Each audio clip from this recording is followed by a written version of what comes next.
Hello there, and welcome to this Sleepy Nature channel. Tonight, we're going to drift downward together, slowly, gently, into the deepest parts of the ocean. You don't need to do anything except breathe softly and let yourself float with these words. We're going to visit a place where light has never reached, where the water holds you like a gentle blanket, and where creatures move through the darkness with their own quiet glow. Close your eyes if you'd like. Imagine yourself sinking slowly through layers of blue that grow darker and softer with each breath you take. The ocean begins at the surface where sunlight dances. But as you descend, the light changes. First, it's bright turquoise, then deep sapphire, then violet. With each 100 meters, the colors fade like watercolors blending into evening. The water around you grows quieter, more peaceful, as if the ocean itself is preparing for sleep. At about 200 meters down, you enter what's called the twilight zone. Here, the light is dim and blue, like the sky just after sunset. It's a place of soft transitions, where day creatures return upward and night creatures begin their gentle rise. You can almost feel the rhythm of it, this ancient dance that happens twice every single day. The water pressure increases as you go deeper, but you don't feel it. You're simply held, supported, cradled by the ocean. The temperature drops slowly, degree by degree, until the water around you feels cool and constant, like a mountain spring that never changes with the seasons. At 600 meters, something wonderful happens. The last traces of sunlight disappear completely. You've entered the midnight zone, a place of endless, peaceful darkness. And yet, it isn't frightening. It's like closing your eyes in a safe, warm room. The darkness here is soft, not harsh. It's the darkness of rest. Many creatures here have never seen sunlight and never will. They know only this gentle dark, and to them, it's home. They've lived here for millions of years, in families and generations beyond counting, perfectly content in the quiet blackness. Some fish here have lost their eyes entirely over time. They don't need them. Instead, they feel the water moving around them, sensing the gentlest currents and vibrations. They navigate through touch and sensation, like reading the ocean with their entire body. Others have kept their eyes, but they've changed. Some have eyes that point upward, always watching the faint glow above, like someone lying on their back and gazing at stars.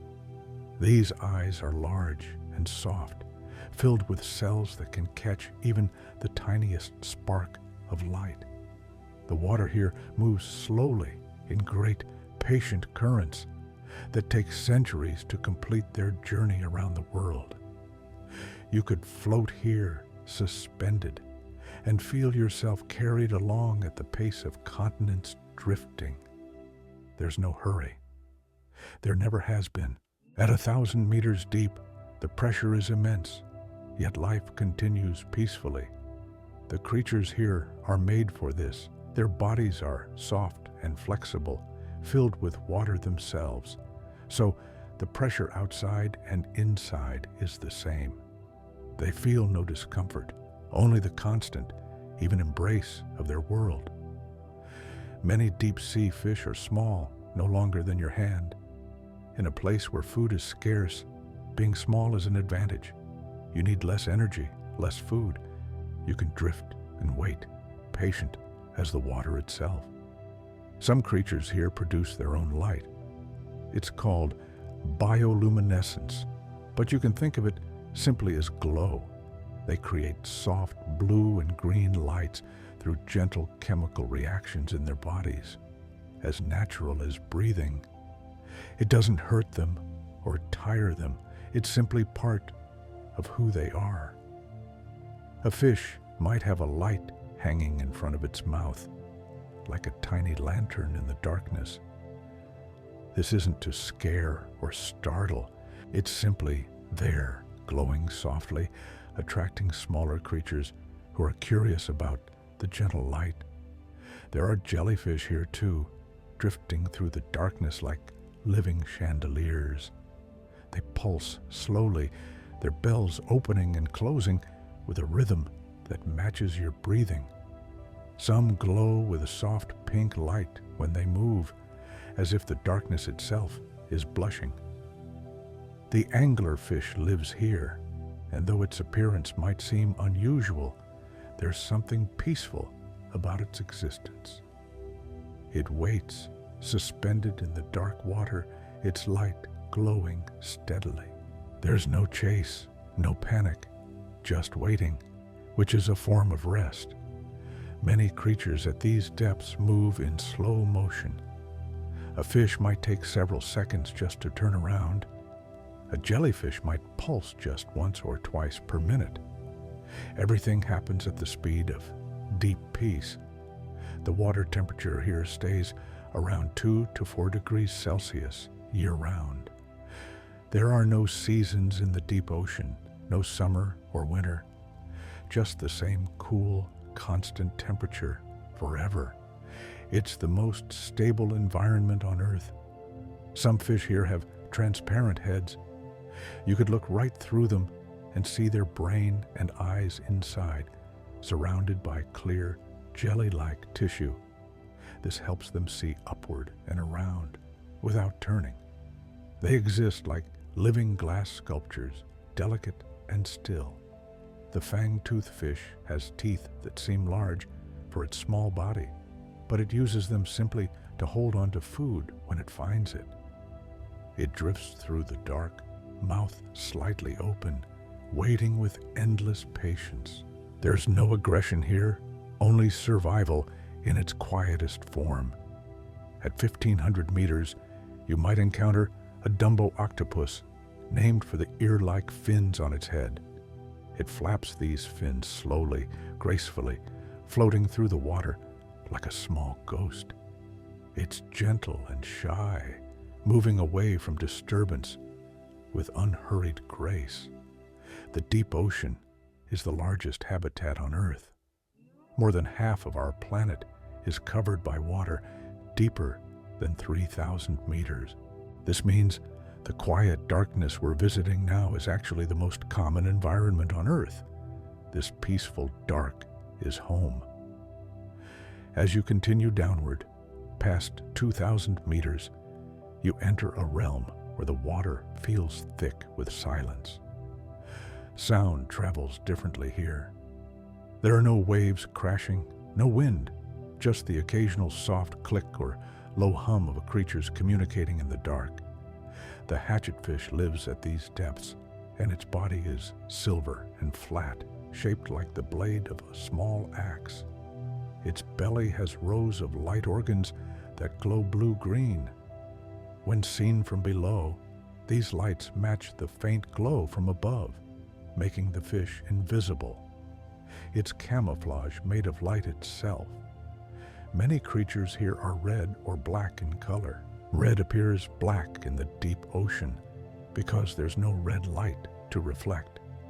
These fish essentially wear cloaks of darkness, invisible to others unless they choose to glow. The giant squid, that legendary creature of sailor stories, actually lives a quiet life in the deep ocean. It drifts through the darkness with its long arms trailing behind, touching the water gently. Its eyes are the size of dinner plates, the largest eyes of any animal, designed to catch the faintest light. These giant squid aren't aggressive hunters. They're actually quite calm, floating in the dark, occasionally catching fish or smaller squid that drift too close. They spend most of their time doing nothing at all, just being, just floating in the immense peace of the deep. The vampire squid sounds frightening, but it's actually gentle and small, no bigger than a football. It gets its name from the dark webbing between its arms, like a cape. When startled, it pulls this webbing over itself, turning inside out, covering its body in a soft, spiky shield. But mostly, the vampire squid drifts peacefully, its large eyes watching the darkness. It eats marine snow, tiny particles of dead plankton and waste that drift down from above like falling stars. It catches these particles with thin, sticky filaments and draws them to its mouth slowly, peacefully. Marine snow is always falling in the deep ocean. It's the constant, gentle precipitation of the sea. Flakes and particles tumble downward through the darkness, taking weeks or months to reach the bottom. It's like watching snow fall in extreme slow motion, each flake on its own patient journey. Some fish follow the marine snow as it falls, rising up at night toward the surface to feed, then sinking back down during the day. This daily migration is the largest movement of animals on Earth. Billions of creatures all rising and falling together like the ocean is breathing. The barrel-eye fish has one of the most unusual faces in the ocean. Its eyes are inside its transparent head, pointing upward. It can see through its own forehead. It hovers in the water, looking up, watching for the shadows of prey, silhouetted against the faint light above. These fish are mostly still. They hover at one depth for hours, barely moving, just watching. It's meditation in fish form, pure, simple waiting without thought or worry. At 2,500 meters, you might find a gulper eel with its enormous mouth that can open wide enough to swallow fish larger than itself. But this isn't violence. It's simply adaptation. Food is rare in the deep ocean, so when you find it, you must be able to eat it, whatever its size. The gulper eel's body is mostly mouth and stomach, with a long, thin tail that glows at the tip. It drifts with its mouth open, a living net, waiting for something to swim inside. There's no chasing, no hunting. Just open and wait in rhythm with the gentle currents. The cookie-cutter shark is small and cylindrical, shaped like a cigar.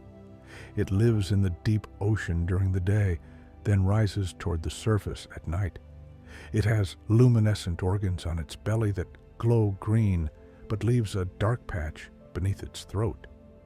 From below, this dark patch looks like a small fish, attracting larger animals. When a larger fish or even a whale comes close to investigate, the cookie-cutter shark quickly bites and twists, removing a small, round plug of flesh. Then it drops back into the darkness. The wound heals, and the shark is satisfied. It's a strange arrangement, but there's no prolonged struggle, just a quick moment, and then peace again. Many deep-sea creatures are bioluminescent, creating light from their own bodies. This ability evolved separately in different species dozens of times. It's as if the darkness itself called out for light, and life answered in many different ways. Some fish have light organs along their sides, like portholes on a ship. Others have glowing barbels or fins. Some have glowing spots arranged in patterns specific to their species, like constellations that help them recognize each other in the dark. The pattern of lights on a fish's body is like a name tag, a way of saying underscore, quote, underscore, 0, underscore.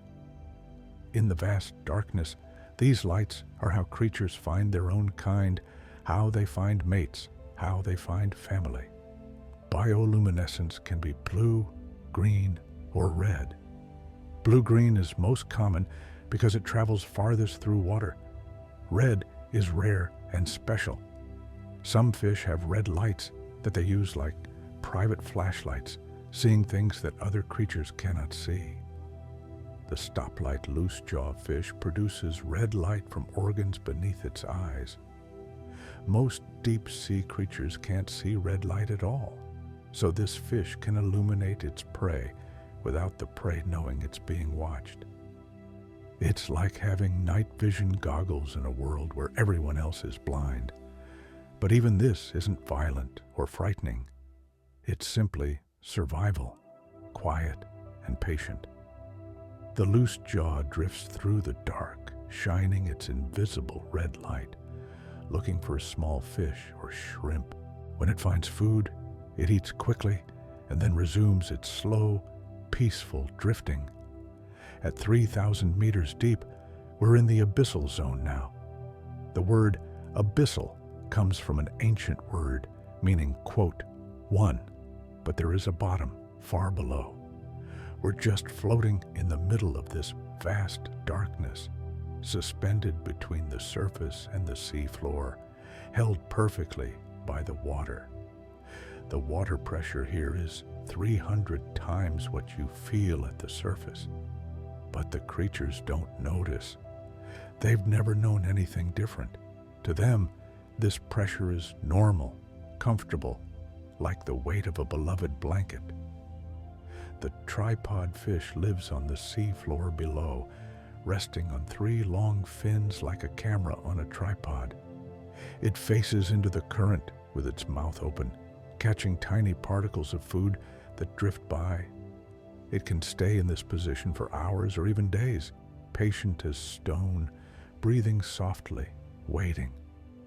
These tripod fish are often hermaphrodites, possessing both male and female organs, in a place where finding a mate is difficult. This is helpful. They can reproduce with any other tripod fish they encounter, or sometimes even by themselves. It's life's way of being flexible, of making sure the species continues in the quiet dark. The water at these depths is rich in minerals and nutrients. It's cold and dense, full of everything that has fallen from above and dissolved over centuries. This water is ancient. Some of it has been down here for 1,000 years, moving slowly through the ocean's deepest currents. There are underwater mountains down here, sea mounts that rise thousands of meters from the ocean floor but never reach the surface. Fish gather around these mountains, swimming against the currents that flow over and around the slopes. It's like a gathering place, a town square in the darkness. The currents near seamounts bring nutrients and food up from the depths, creating areas of relative abundance. More food means more fish, more squid, more jellyfish, all drifting together in their quiet way. Some seamounts have special communities of creatures that live nowhere else. They're like islands, each one unique, each one home to species found nowhere else on Earth. Isolated by the vast emptiness of the abyssal plain, life evolves differently on each mountain. The Pacific Ocean has more than 30,000 seamounts. Most have never been explored or seen by human eyes.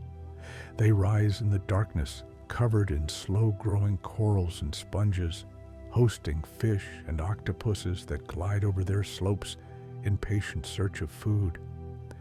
Deep sea corals grow here too, not the colorful reef-building corals of shallow water, but darker, slower species. Some grow only 1 centimeter every 100 years. A coral the size of your arm might be thousands of years old, older than any tree on land. These corals don't need sunlight. They catch food from the water, tiny particles and small swimming creatures. They extend their polyps, their feeding tentacles, and wait for food to drift by. It's filter feeding at its most patient. The bamboo coral grows in branching patterns, swaying gently in the deepest currents. Its skeleton is made of alternating segments of calcite and protein, giving it flexibility.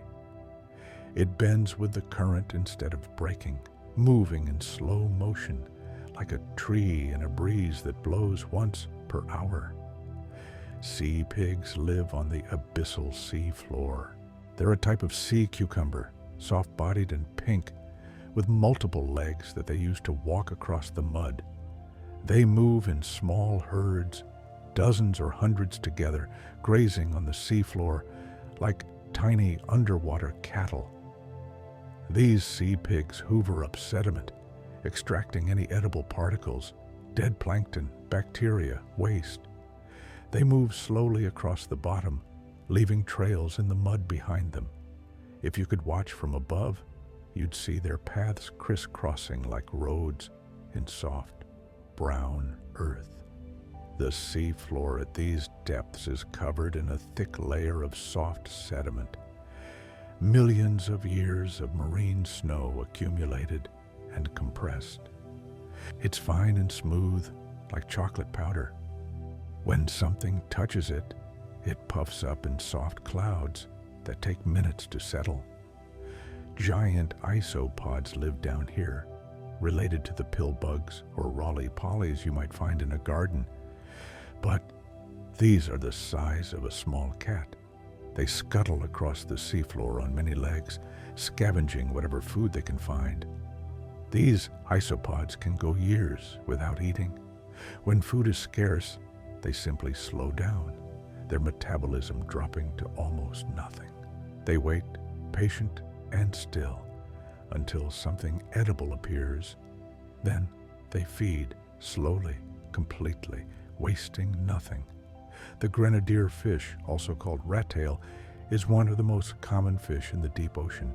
It has a large head and eyes, and a body that tapers to a thin tail, like a tadpole that never quite became a frog.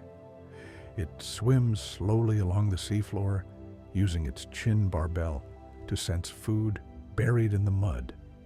These grenadiers travel in loose groups, spreading out across the seafloor, each one searching but aware of the others. When one finds food, others may notice and drift over, but there's no competition or fighting, just quiet sharing of the dark abundance. The snailfish holds the record for the deepest fish ever filmed, seen at 8,000 meters deep in the Mariana Trench. It's pale and translucent, with a soft body and a face that looks almost gentle. It swims slowly, undulating through the water like a ribbon. At such extreme depths, the pressure is crushing by surface standards, but the snailfish is mostly water itself, so it doesn't compress. Its bones are soft and cartilaginous, its body flexible. It exists in one of the harshest environments on Earth, yet to the snailfish, it's simply home. Let's drift even deeper now, slowly, gently. 4,000 meters below the surface, we're approaching the deepest plains of the ocean floor. The darkness here is complete and permanent. It's the darkness that existed before the first creature ever made light. Down here, you begin to understand that darkness isn't the absence of something. It's a presence in itself, like silk or velvet. The darkness here is soft and encompassing, holding everything in its quiet embrace. The hagfish lives in this darkness, one of the most ancient creatures still alive today. It's been essentially unchanged for 300 million years. While dinosaurs rose and fell, while mammals spread across the land, the hagfish remained the same, perfectly suited to this unchanging world. Hagfish are nearly blind and have no jaws. They find food, dead or dying fish and whales that sink to the bottom by smell and touch. When they find something, they burrow inside it, eating from the inside out. They can tie their own bodies in knots to gain leverage or to clean slime from their skin. When threatened, hagfish produce extraordinary amounts of slime from glands along their body. A single hagfish can fill a bucket with slime in minutes. This slime clogs the gills of predators, making the hagfish nearly impossible to eat. But mostly, hagfish are left alone, going about their quiet work of recycling the ocean's dead.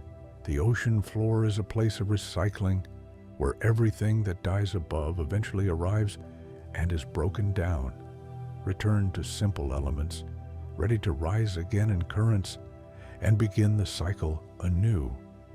When a whale dies at the surface, its body sinks, falling through the darkness like a gift from above. It can take days to reach the bottom, tumbling slowly through the layers of water, descending through the zones we've been visiting. When it finally lands on the seafloor, it creates what scientists call a whale fall, an entire ecosystem that grows up around this single body. Hagfish arrive first, along with sleeper sharks and grenadiers, eating the soft tissue. This first stage can last months or even years, depending on the size of the whale. Hundreds of creatures feed, living in and around the carcass. It's a banquet in the darkness, a sudden abundance in a place where food is usually scarce.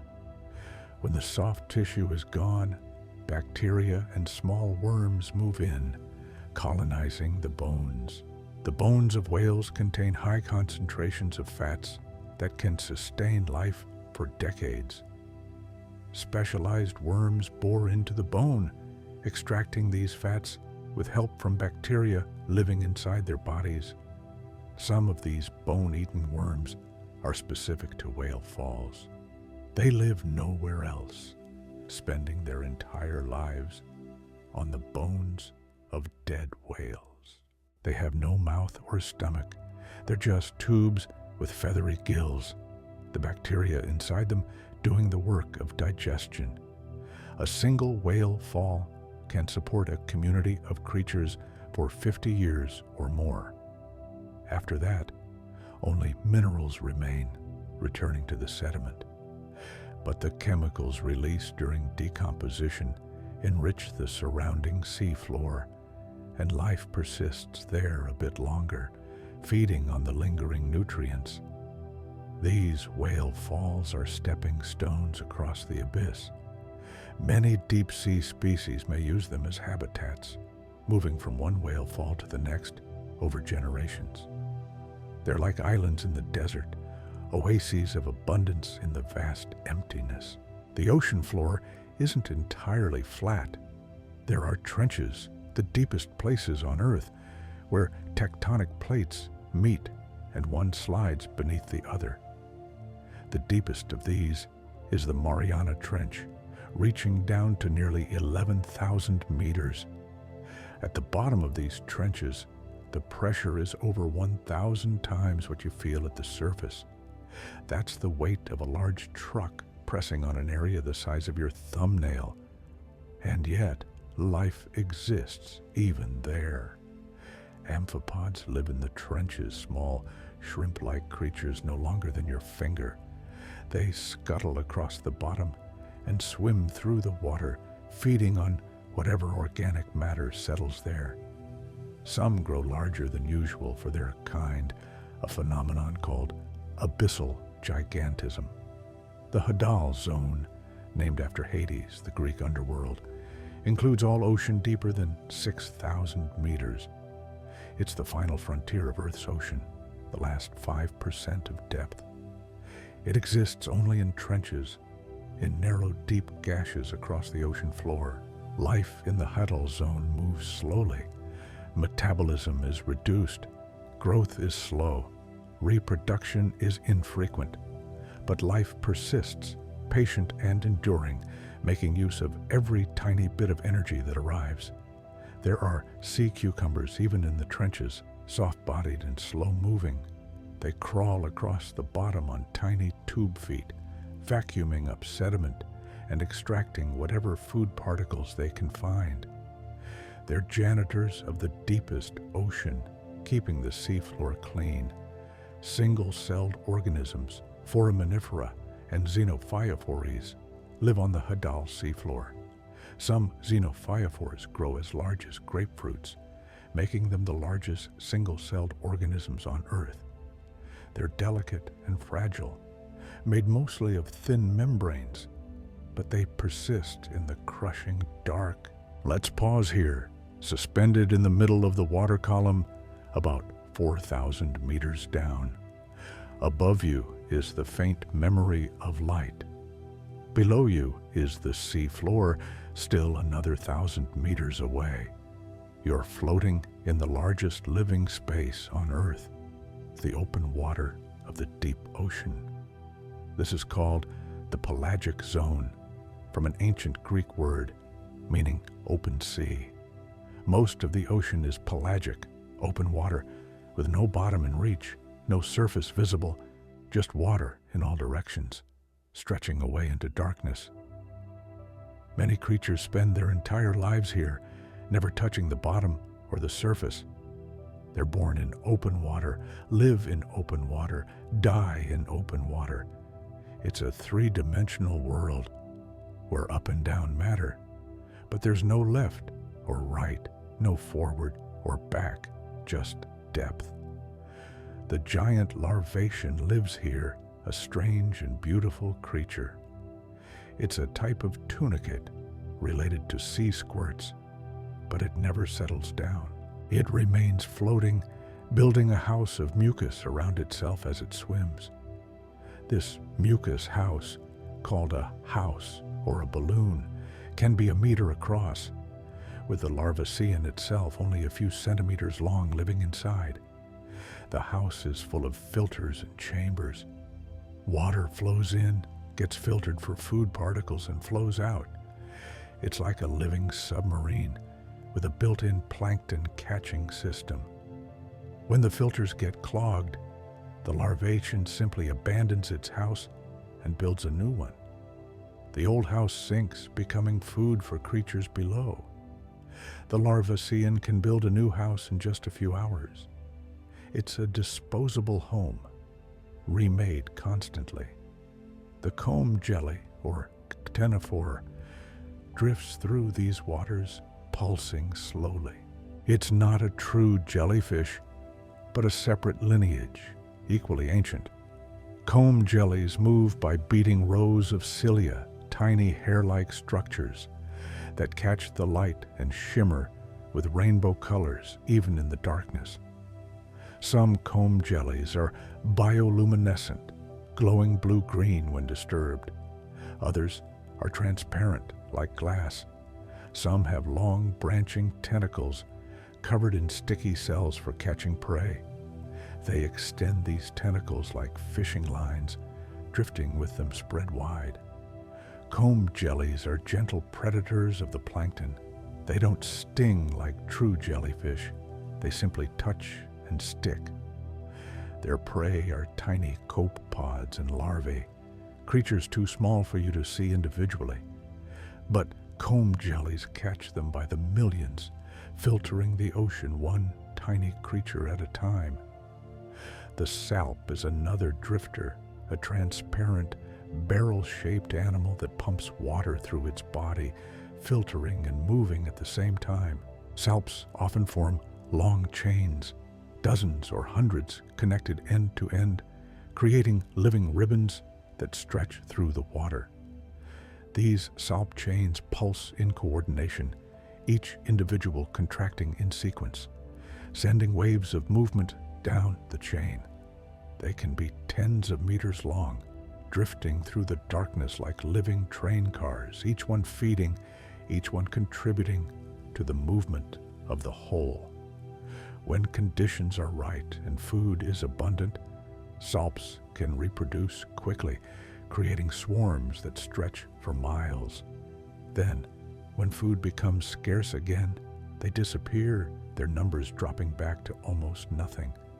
They bloom and fade with the seasons of the deep ocean.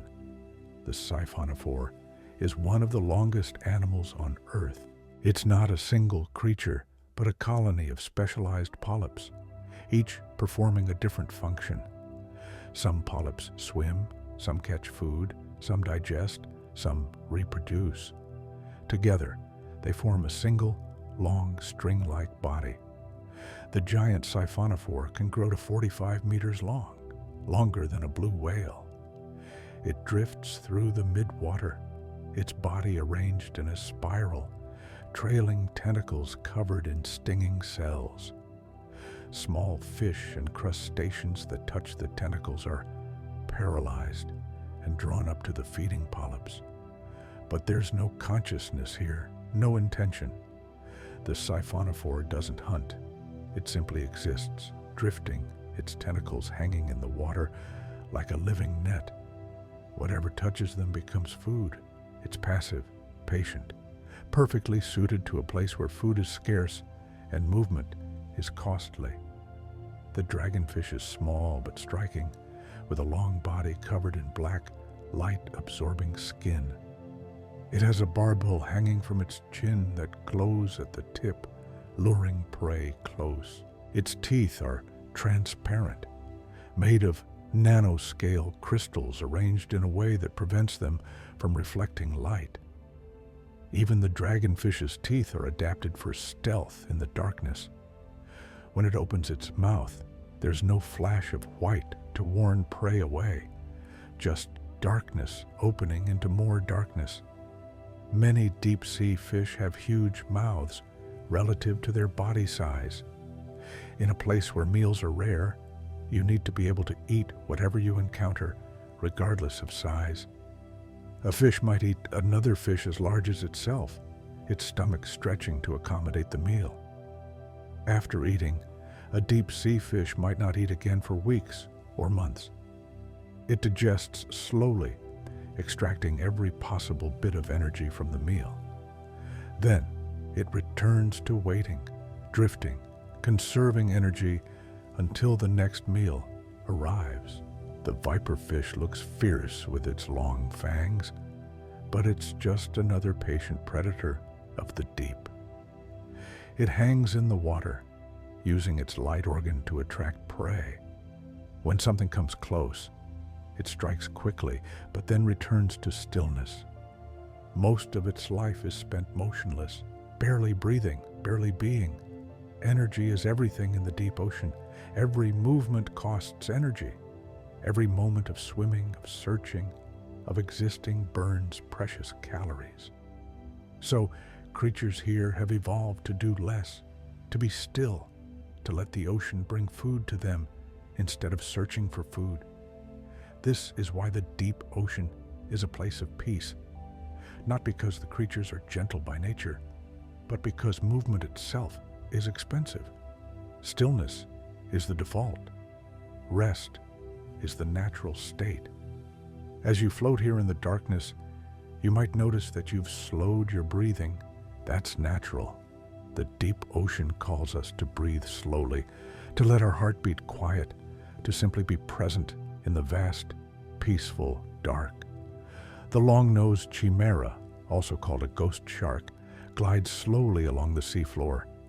It's not a true shark, but a relative, ancient and unchanged for millions of years. It has large, wing-like pectoral fins that it flaps gently, flying through the water more than swimming. Its snout is long and covered in sensory organs that detect the electrical fields produced by buried prey. It sweeps its snout over the sediment like a metal detector, feeling for the faint buzz of life hidden in the mud. When it finds something, a clam, a worm, a buried shrimp, it uses its crushing tooth plates to break shells and carapaces. It eats slowly, methodically. There's no rush. The meal will still be there in 10 minutes or an hour. The frilled shark is another ancient species, sometimes called a living fossil. It looks like an eel with a shark's head, its body long and serpentine. Its mouth is filled with hundreds of tiny backward-pointing teeth arranged in rows. These teeth are perfect for gripping slippery prey like squid. Once the frilled shark bites, its prey can't escape. The teeth prevent backward movement. It swallows its food whole, its jaw unhinging like a snake's. But most of the time, the frilled shark isn't eating. It's swimming slowly through the midwater, its body undulating in slow waves, covering vast distances without hurry. It's searching, always searching, but patiently, without urgency. The 6-gill shark is large for a deep-sea shark, growing up to 5 meters long. It has 6 gill slits instead of the usual 5, a primitive feature from ancient times. It swims slowly along the bottom or in the lower midwater, its large eyes reflecting any available light. At night, 6-gill sharks sometimes rise toward the surface to feed in shallower water. Then, before dawn, they descend again to the deep. They're following the rhythm of the deep scattering layer, that mass migration of animals that rises and falls each day. This daily vertical migration is driven by light. Small animals rise at night when it's dark to feed near the surface where food is more abundant. During the day, they descend to the deep where they're safer from predators that hunt by sight, and larger animals like 6-gill sharks follow them up and down. It's a pattern as regular as breathing, as reliable as tides. Every sunset, billions of creatures rise from the deep. Every sunrise, they descend again.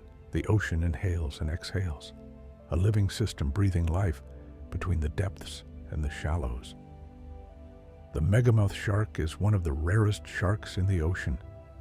Only a few dozen have ever been seen. It's large and soft-bodied, with a huge mouth lined with tiny, light-emitting organs. It swims with its mouth open, filtering plankton and small fish from the water. This shark glows from the inside of its mouth. The luminescence may attract prey, or it may simply make the shark's mouth visible in the darkness, helping it to feed more efficiently. Either way, it drifts slowly through the water, mouth agape, filtering life from the sea. The Greenland shark lives in the cold, deep waters of the North Atlantic and Arctic oceans. It's one of the longest-lived vertebrates on Earth, possibly living for 400 years or more. A Greenland shark alive today might have been born before the American Revolution. These sharks grow slowly, less than a centimeter per year. They move slowly, swimming at about 1 kilometer per hour. They eat slowly, their metabolism adjusted to the cold, dark water where they live. Everything about them is patient, measured, stretched across centuries. Many Greenland sharks are blind, or nearly so. They're parasitized by small copepods that attach to their eyes, damaging the cornea. But the sharks don't seem to mind. They don't need vision in the dark waters where they hunt. They rely on smell and vibration. They feed on fish, seals, and even other sharks. They scavenge on dead animals that sink to the bottom. They're opportunistic, eating whatever they can find. And because they live so long, they have all the time in the world to search. There's something peaceful about an animal that lives for centuries. It can't be rushed. It doesn't know hurry. It moves through life at its own pace. And that pace is slow and steady and enduring. The deep ocean is full of these ancient, slow-living creatures. They remind us that life doesn't have to be fast or loud to be successful. Sometimes the quietest, slowest approach is the one that endures. Let's drift sideways now, across the vast abyssal plain. The seafloor here is the flattest place on Earth, stretching for hundreds of kilometers without a hill or valley. It's covered in soft, fine sediment, smooth as silk. If you could stand on this sediment, your feet would sink slightly, leaving perfect impressions. These impressions would remain for years, decades even, because nothing here disturbs the soft mud except the slow current and the passage of rare animals. Scientists have found tracks on the abyssal sea floor, trails left by sea cucumbers, marks left by brittle stars, furrows plowed by sea pigs. These tracks crisscross the bottom like paths through snow, each one telling the story of an animal's slow journey across the plain. The brittle star is common down here, a relative of the starfish, but more delicate. It has a central disc and 5 long, thin arms that it uses to walk across the sediment and to capture food. Some brittle stars gather in huge numbers, thousands covering each square meter of sea floor. They spread their arms up into the current like living trees, catching particles of food that drift by. From above, a field of brittle stars looks like a forest, each arm a branch, swaying gently in the slow, deep current. Sea urchins live here too, round and spiny, moving slowly across the bottom on hundreds of tube feet. They graze on the sediment and on organic matter that settles there. Their mouths are on the bottom of their bodies, perfectly positioned for feeding as they walk. Some deep-sea urchins have lost their spines, becoming smooth or nearly so. In a place where predators are rare and the bottom is soft, spines aren't necessary. These urchins look like small, smooth stones rolling slowly across the mud. Basket stars are relatives of brittle stars, but their arms branch again and again, creating intricate tangles that can be a meter across when fully extended. During the day, the basket star curls up into a tight ball. At night, it opens, spreading its arms wide to catch food from the water. These basket stars attach to rocks or corals and extend their arms into the current. They're like living nets, their branched arms creating a maze that traps small crustaceans and plankton. In the morning, the basket star curls up again and spends the day slowly digesting its catch. The sea spider, or pycnogonid, walks on 8 long legs across the seafloor. Its body is so small that its organs extend into its legs. Its stomach has branches that reach into each leg. It looks more like an idea of a spider than a real animal. All legs and almost no body. These sea spiders feed on soft-bodied animals like anemones and hydroids, piercing them with a proboscis and sucking out their juices. They move slowly, deliberately, each step taking several seconds. There's no need for speed. Glass sponges grow on rocks and hard surfaces, their skeletons made of silica, the same material as glass. These sponges can live for thousands of years, growing slowly, filtering water through their bodies, extracting bacteria and organic particles too small to see. Some glass sponges form reefs, ancient structures meters tall, built over millennia. These reefs create habitat for other creatures, fish, crabs, starfish, all living together on this fragile glass structure. The sponges pump water through their bodies constantly, slowly. Each sponge might filter thousands of liters per day, cleaning the water, removing particles. They're the kidneys of the deep ocean, purifying the water, one cell at a time. Venus flower basket is a type of glass sponge with a delicate latticed skeleton that looks like spun glass. Its structure is so perfect, so mathematically precise, that engineers study it to learn about natural construction techniques. Small shrimp sometimes enter these sponges when they're young and grow too large to leave. They spend their entire lives inside, feeding on particles that pass through the sponge's filters. They're trapped but well fed, living their lives in a beautiful glass prison. The sponge benefits too. The shrimp helps circulate water through its body. It's a partnership, accidental perhaps, but lasting for the lifetime of both creatures. There are bacteria in the deep ocean, too many to count, everywhere in the water and in the sediment. These bacteria are the foundation of life here. They break down organic matter, releasing nutrients. They form partnerships with animals, living inside their bodies and helping them digest food.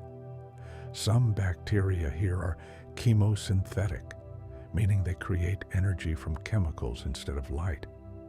Near hydrothermal vents, where hot, chemical-rich water pours from the seafloor, these bacteria thrive, creating food from hydrogen sulfide and other compounds that would be toxic to most life.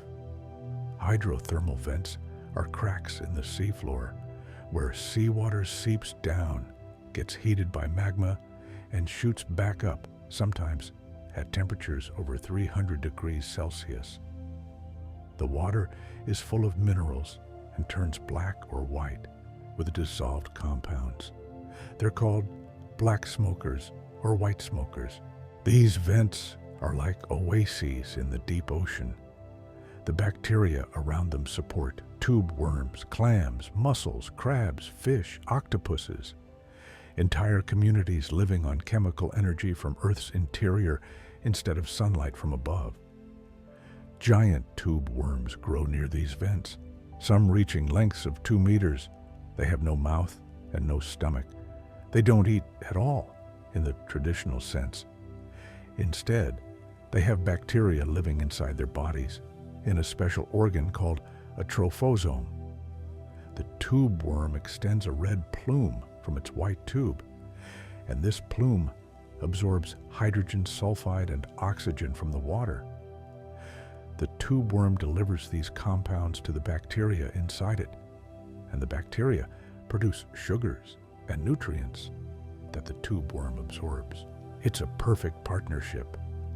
These tube worms can live for hundreds of years, growing slowly, their white tubes extending higher and higher above the seafloor. They sway gently in the current, their red plumes waving like flowers in a breeze. Yeti crabs live near hydrothermal vents in some oceans. They're pale, almost white, and their claws and legs are covered in hair-like filaments. These filaments are covered in bacteria that the crabs cultivate and eat. The crabs wave their claws in the warm vent water, helping their bacteria grow. Then they scrape the bacteria off and eat them.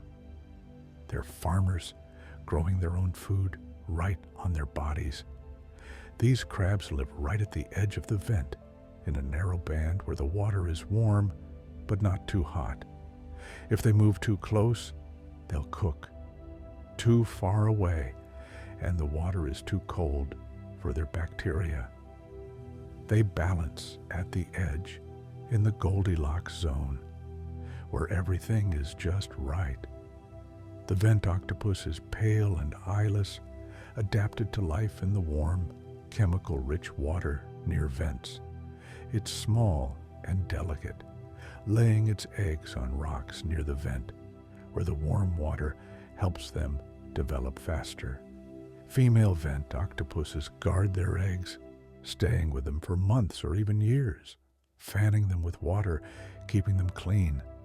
During this time, the mother doesn't eat. She slowly wastes away, giving everything for her offspring. When the eggs finally hatch, tiny baby octopuses emerge and drift away into the surrounding ocean. The mother, exhausted and starved, dies. Her body sinks and becomes food for other vent creatures. It's sacrifice, pure and simple, life giving itself for the next generation. Not all of the deep ocean is near vents, of course. Most of it is far from any chemical energy source. Life there depends entirely on what falls from above: marine snow, dead animals, fecal pellets, all drifting down through the darkness. This falling material is called particulate organic carbon, or POC. It's the currency of the deep ocean. Everything down here depends on it, directly or indirectly. The more that falls, the more life the deep ocean can support. The deep ocean is connected to the surface, even though they seem like separate worlds. What happens at the surface, the blooms of plankton, the growth of fish, affects the deep. When phytoplankton bloom at the surface, more food eventually falls to the deep. When surface waters are barren, the deep ocean hungers. Climate and weather affect the deep ocean too, but slowly. Changes at the surface take years or decades to reach the deepest waters. The deep ocean is the memory of the surface ocean, holding information about past conditions for centuries. The oxygen in deep water came from the surface, sometimes hundreds of years ago. The temperature was set when that water sank from the surface in winter, in polar regions, heavy and cold and rich in dissolved gases. This cold water sinks and spreads, filling the deep ocean basins, flowing slowly across the abyssal plains, around seamounts, through trenches. It takes 1,000 years for water to complete the global circulation, sinking in the North Atlantic and upwelling in the North Pacific. Let's rise a little now, slowly, gently, back up to about 1,000 meters deep. We're in the lower part of the midnight zone, where a few specialized creatures have lights bright enough to be noticed. The lanternfish is one of the most abundant fish in the ocean. There are billions upon billions of them, maybe more lanternfish by weight than all other fish in the ocean combined. They're small, most no longer than your finger, with large eyes and rows of light organs along their bellies and sides. During the day, lanternfish stay deep, around 500 to 1,000 meters.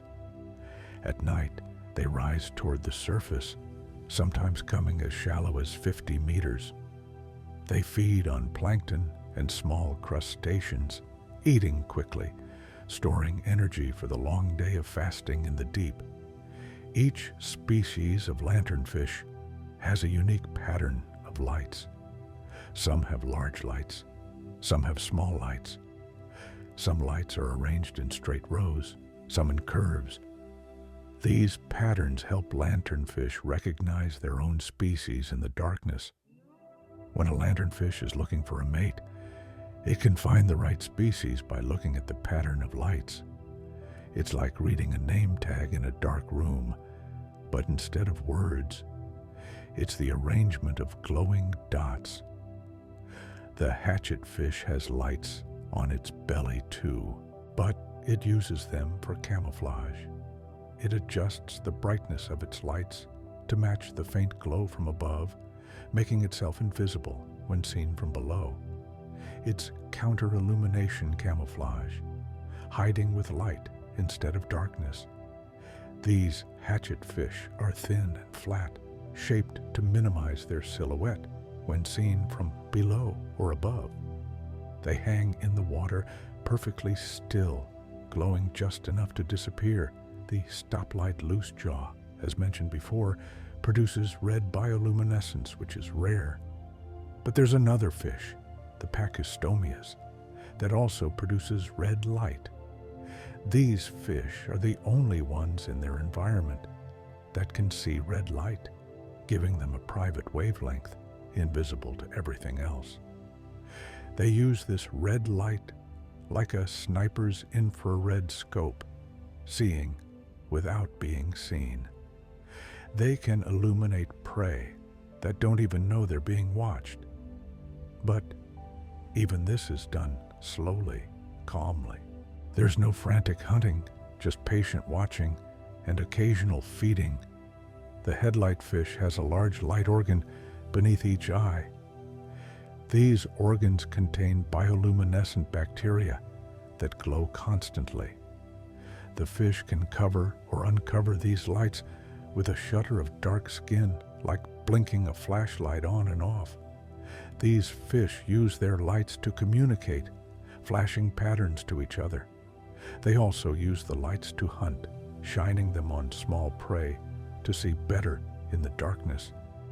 It's a tool like carrying a lantern, except the lantern is alive and built into their face.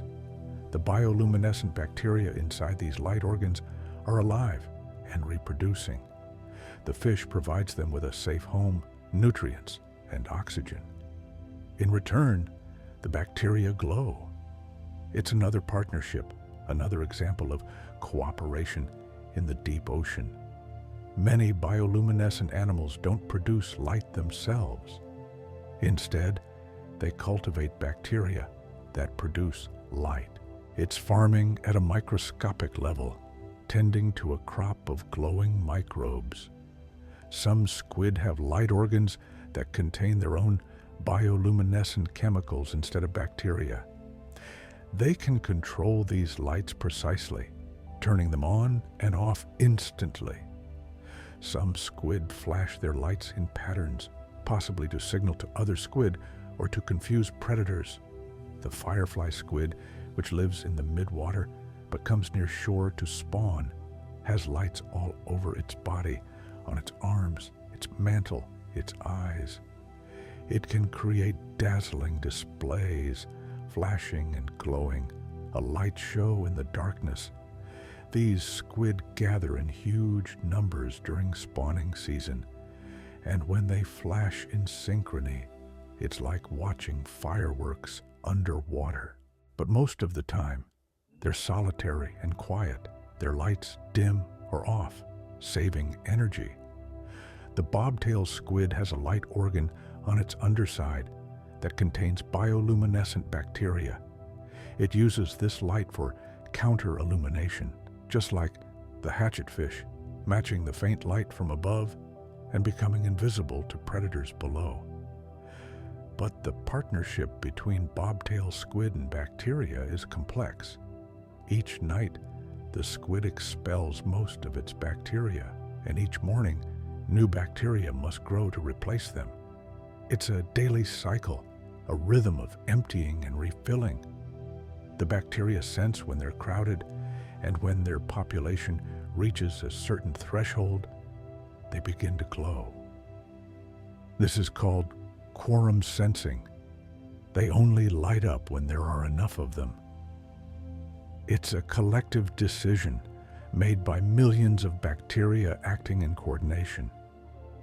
As we hover here in the middle depths, you might wonder what it feels like to be a creature of the deep ocean, to never see the sun, to never feel warmth on your skin, to never know color or brightness. But these creatures don't miss what they've never known. To them, this is normal. This is home. The darkness is comfortable. The cold is perfect. The pressure is exactly right. They're not surviving despite the conditions. They're thriving because of them. Evolution has shaped them for this place. Their slow metabolism matches the scarce food. Their large eyes gather every photon of light. Their bioluminescence provides exactly the right kind of illumination for their needs. They're not struggling or suffering. They're living their lives completely, fully, in the way they were meant to live. There's a lesson in that, perhaps. That home is where you're adapted to be, and that what seems harsh from outside can be perfect from within. The deep ocean is stable in a way that few environments are. The temperature doesn't change. The salinity doesn't change. The pressure doesn't change. Day and night don't really exist except as the faint rhythm of the migrating animals. This stability means that evolution can proceed in very specialized directions. An animal can be perfectly adapted to one specific depth, one specific temperature, one specific type of food, and never need to change. Some deep-sea fish are so specialized that they can only live in a narrow band of depths. Move them too shallow, and the pressure is wrong. Move them too deep, and the temperature is wrong. They're exquisitely tuned to their place in the ocean. This specialization makes them vulnerable to changes. If the ocean warms, if currents shift, if food patterns change, these specialized creatures might not be able to adapt. They've traded flexibility for perfection, and perfection is fragile.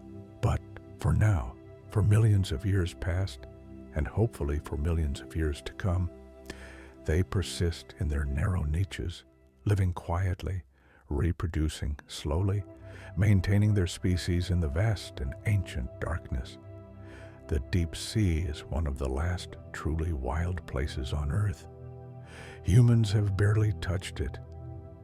We've explored less than 5% of the ocean floor. Most of the deep ocean has never been seen by human eyes. There are species down there we don't know about, haven't discovered yet, might never discover. There are communities of creatures living their lives in complete isolation from human knowledge. This is both humbling and reassuring. Humbling because it reminds us how little we know, how much of Earth remains mysterious.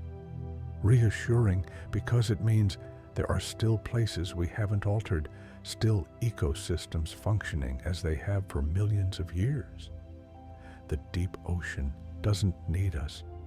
It was here long before humans evolved, and it will be here long after we're gone. The creatures there don't know we exist.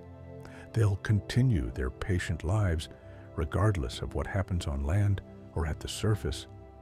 There's peace in that thought, that somewhere in the quiet darkness, life continues undisturbed. That there are still mysteries, still unknowns, still wild places where nature proceeds at its own pace, following rhythms we can barely understand. As you breathe slowly, floating in this imagined darkness, you can feel that peace. The peace of the deep ocean, the peace of a place beyond time, beyond light, beyond the noise and rush of the surface world. Let's talk about the sounds of the deep ocean, because even though it's dark and quiet, it's not silent. Sound travels well through water, and the deep ocean has its own subtle symphony. There's the soft clicking of shrimp, though these sounds come mostly from shallower waters and fade as you descend. There's the low moaning of whales calling to each other across vast distances, their songs traveling through the darkness like slow, sad melodies. Sperm whales dive deep to hunt giant squid. They produce loud clicks, echolocation sounds they use to navigate and find prey in the darkness. These clicks can be heard for kilometers, sharp pulses cutting through the water. But most of the deep ocean is quieter than that. There's the very faint sound of marine snow particles bumping into each other as they fall. There's the subtle hum of water moving through currents. There's the occasional crack or rumble from the seafloor as tectonic plates shift slowly, building mountains and trenches over millennia. If you were down here, you'd hear your own heartbeat, your own breathing amplified by the stillness. You'd feel more than hear the vastness around you, the sense of space in all directions, the emptiness that's also full of life. Some fish produce sounds by vibrating their swim bladders or by grinding their teeth. These sounds are low and resonant, like distant thunder.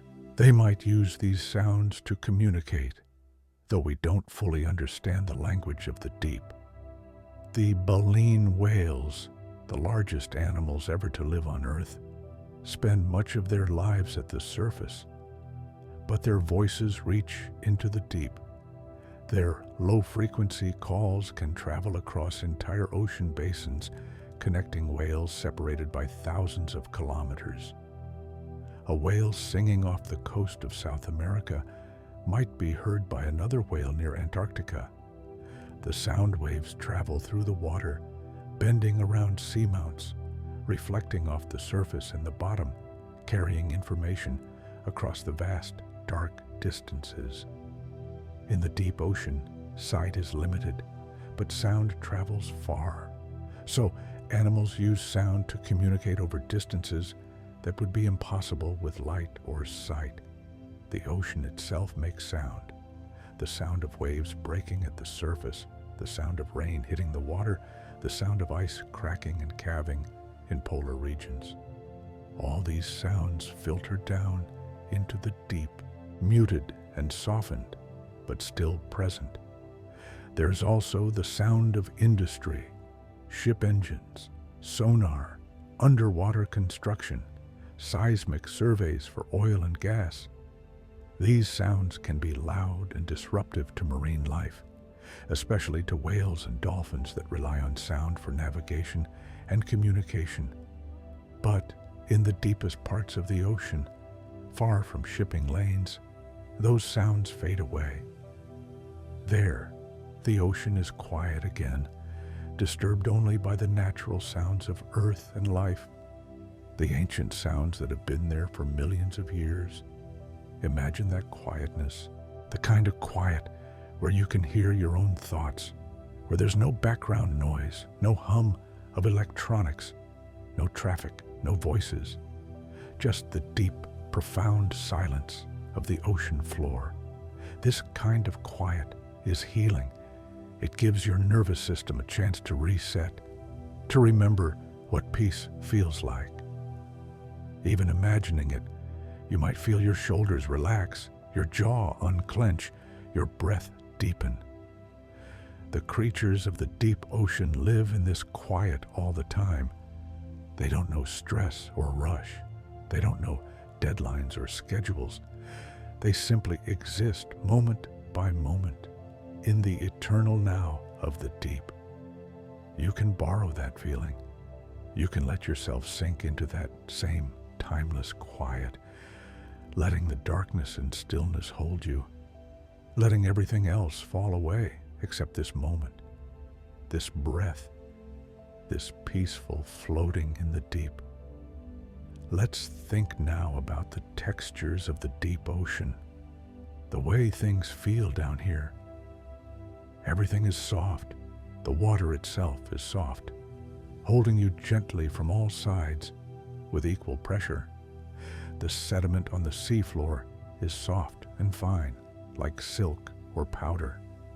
When something touches it, it puffs up in soft clouds. It's made of millions of years of accumulated particles, each one smaller than a grain of sand. The bodies of deep-sea creatures are often soft too. Many have gelatinous flesh, more water than solid tissue. They're delicate and fragile, easily damaged. But in the deep ocean, where predators are rare, they don't need armor. Softness is enough. The sea cucumbers feel like firm jelly, smooth and slightly slippery. The jellyfish are like water, given barely enough structure to hold a shape. The salps are transparent and soft, like living glass that bends instead of breaking. Even the fish down here are softer than their shallow water relatives. Their bones are thinner, their muscles weaker. They don't need strength to fight currents or chase prey. They need only to drift, to float, to be. The darkness itself has a texture, if you can imagine that. It's not harsh or angular. It's smooth and encompassing, wrapping around everything, filling every space. It's like being held in soft velvet. The water temperature adds to this softness. It's cold, but not bitingly so. It's the cold of a cool room, not the cold of ice or snow. It's constant and unchanging, never getting warmer or colder, just steady and even. If you could touch the deep ocean, if you could let it touch you. It would feel like gentle hands supporting you, taking away all weight, all effort. You would float effortlessly, neither sinking nor rising, perfectly balanced. This is what the creatures here feel all the time. Zero weight, perfect balance, no strain, no effort. Just being held by the water, supported completely, free from the burden of gravity. Even thinking about this can help you relax. Imagine your body having no weight, your limbs floating, your spine releasing all tension. Imagine being supported so completely that you don't have to hold anything, control anything. You can just let go. The deep ocean teaches us about letting go. The creatures there don't resist the water or the darkness or the cold. They accept it. They work with it. They become part of it. The water flows and they flow with it. The darkness surrounds them and they carry their own light. The cold slows them and they slow down. They're in harmony with their environment in a way that's rare in nature. We can learn from this. We can let ourselves flow instead of resisting. We can carry our own light instead of waiting for external brightness. We can slow down, matching our pace to what's sustainable, what's peaceful. The deep ocean is a metaphor for acceptance, for working with what is instead of fighting it, for finding peace not by changing our circumstances, but by changing our relationship to them. And as you think about this, as you breathe slowly and imagine the soft darkness around you, you might find that acceptance coming easier. The tensions you're holding might start to release. The thoughts that were circling might start to settle. Let the deep ocean teach you. Let it show you how to be still, how to be patient, how to exist peacefully in whatever environment you find yourself in. There's a beauty in the deep ocean that's different from other kinds of beauty. It's not the bright, obvious beauty of a coral reef or a sunset. It's subtle and strange. The beauty of forms that evolved in isolation, of solutions to problems we don't face. The symmetry of a jellyfish, perfectly circular, mathematically precise. The spiral of a siphonophore, curling through the water like a question mark. The branching of a basket star, fractal and intricate, like a living snowflake. These shapes aren't designed to please our eyes. They evolved for function, for catching food, for moving efficiently, for surviving. But in their functionality, they found a kind of grace. The transparency of so many deep-sea creatures is beautiful in its way. To be made of almost nothing, to be barely there, yet still alive, still functioning. It's the beauty of minimalism, of doing more with less. The bioluminescence is beautiful too, not like fireworks or neon signs, but quieter. The soft blue glow of a jellyfish, the green lights of a hatchetfish, the red beam of a loose jaw. Each one is a small star in the darkness. And there's beauty in the way these creatures move, the pulsing of a jellyfish, the undulation of an eel, the hovering of a fish that barely moves at all. Everything is slow and deliberate, like watching a dance performed underwater, where every movement takes twice as long. The deep ocean is beautiful because it's so different from our world, yet it's still our planet, still Earth. It reminds us that beauty comes in many forms, that what seems alien can still be natural, that there's wonder in places we'll probably never visit. You don't have to see the deep ocean to appreciate it. Just knowing it exists, knowing that right now, as you breathe and rest, there are lanternfish rising toward the surface and sea pigs walking across the abyssal plain, is enough. The world is larger and stranger and more full of life than we usually remember. The deep ocean is proof of that. It's a reminder that there are always mysteries, always unknowns, always places beyond our immediate experience. And in that mystery, there's comfort. Not everything needs to be understood or explained or controlled. Some things can simply be existing on their own terms, following their own rhythms. The creatures of the deep ocean don't know they're mysterious to us. They're just living their lives, doing what they've always done, what their ancestors did, what their descendants will do. They're part of an ancient continuity, a chain of life stretching back hundreds of millions of years. You're part of that same continuity, that same ancient chain of life. You're connected to the deep ocean by evolution, by chemistry, by the salt in your blood that matches the salt in the sea.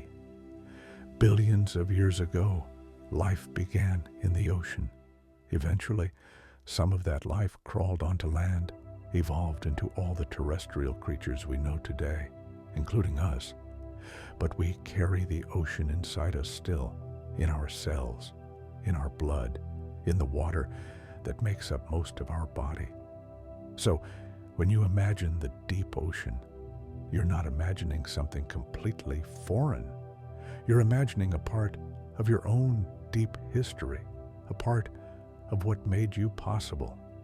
And maybe that's why the deep ocean feels peaceful, even though it's dark and cold and far away.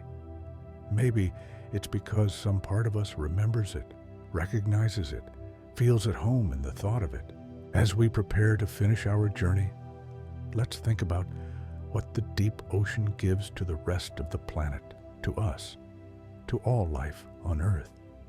The deep ocean stores carbon. When marine snow falls, it carries carbon from the surface down to the deep, where it's locked away in sediments for thousands or millions of years. This process helps regulate Earth's climate, keeping the planet habitable. The deep ocean stores heat, too. The vast volume of water in the deep ocean absorbs heat from above, moderating temperatures, preventing extreme swings. Without the deep ocean, Earth's surface would be much less stable. The deep ocean recycles nutrients. Everything that dies eventually sinks, and in the deep ocean, it's broken down, releasing nutrients that eventually make their way back to the surface through upwelling. These nutrients feed phytoplankton, which feed everything else. The deep ocean is a reservoir of genetic diversity. The creatures there, so strange and specialized, contain genes and biochemical adaptations found nowhere else. They might hold secrets that could help us. New medicines, new materials, new understandings of how life works. Some deep-sea bacteria produce chemicals that work as antibiotics or anti-cancer agents. Scientists are studying these chemicals, trying to understand them, hoping to develop new treatments for human diseases. The pressure-resistant proteins in deep-sea fish might help us understand how to protect human cells from damage. The bioluminescent chemicals might have applications in medical imaging or technology. But beyond practical uses, the deep ocean gives us something harder to measure. A sense of wonder, a reminder of how much we don't know, a frontier that still exists on our own planet. In an age where everything seems mapped and measured and understood, the deep ocean remains mostly unexplored. There are more humans who have walked on the moon than who have visited the deepest parts of the ocean. This means there are still discoveries to be made, still species to find, still mysteries to solve. The deep ocean is a gift to future generations, a place they can explore, learn from, wonder about. And for us, right now, the deep ocean is a gift of imagination, We can visit it in our minds, can float through its darkness, can feel its peace without ever leaving our beds. We can borrow its qualities, its patience, its stillness, its quiet persistence. We can carry these qualities with us into our daily lives, into our busy days, into our stressed moments. When things feel overwhelming, we can remember the deep ocean. We can remember the creatures there, living slowly, patiently, one moment at a time. We can remember the darkness that holds them safely, the water that supports them completely. We can breathe like the deep ocean breathes, slowly, gently, without hurry. We can move like deep sea creatures move, with minimum effort, maximum efficiency, conserving our energy for what truly matters.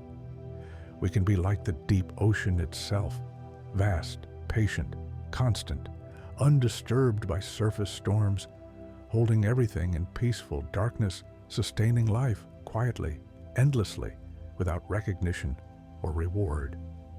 And now, as our journey together comes to an end, let's slowly rise from the deep ocean, ascending gently through the layers of darkness, back toward the surface, back toward the light. As you rise, you pass the creatures we've met, the sea pigs on the bottom, the brittle stars spread like forests, the grenadiers swimming along the sea floor.